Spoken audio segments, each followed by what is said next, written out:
আসসালামু আলাইকুম। আমরা আজকে দেখাচ্ছি কিভাবে টমেটো সংরক্ষণ করে রাখবো।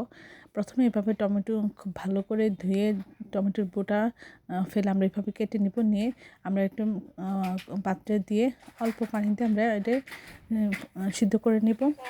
এটা সিদ্ধ হয়ে খোসাটা আলগা হয়ে গেলে আমরা এভাবে গলে গেলে আমরা নামিয়ে রাখবো। আপনার চাইলে এর মধ্যে সিরকা দিতে পারেন, না চাইলে নাও দিতে পারেন। এভাবে দিয়ে আমরা ঠান্ডা করে নেব। নিয়ে এর খোসাটা আমরা ছাড়িয়ে নেব। তারপরে ঠান্ডা করে নিয়ে আমরা এটিকে ব্লেন্ড করব।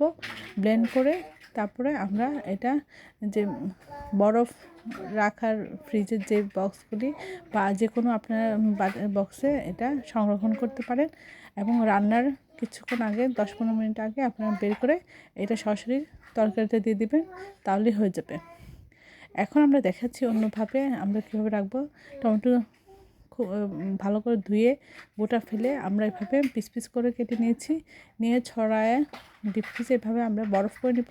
তারপরে হাত দিয়ে এই বরফটা ছাড়িয়ে নেব। নিয়ে প্রত্যেকটা পিস আলগা আলগা করে নেব। তারপর আমরা একটা বক্সে এভাবে সংরক্ষণ করে রাখবো।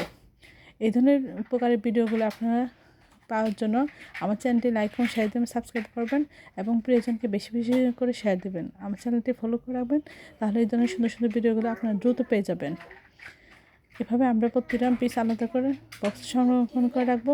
তারপরে আমরা ফ্রিজে রেখে দিব এবং বের করার কিছুক্ষণ আগে আমরা এটি বের করে আমরা তরকারিতে সরাসরি দিয়ে দিব।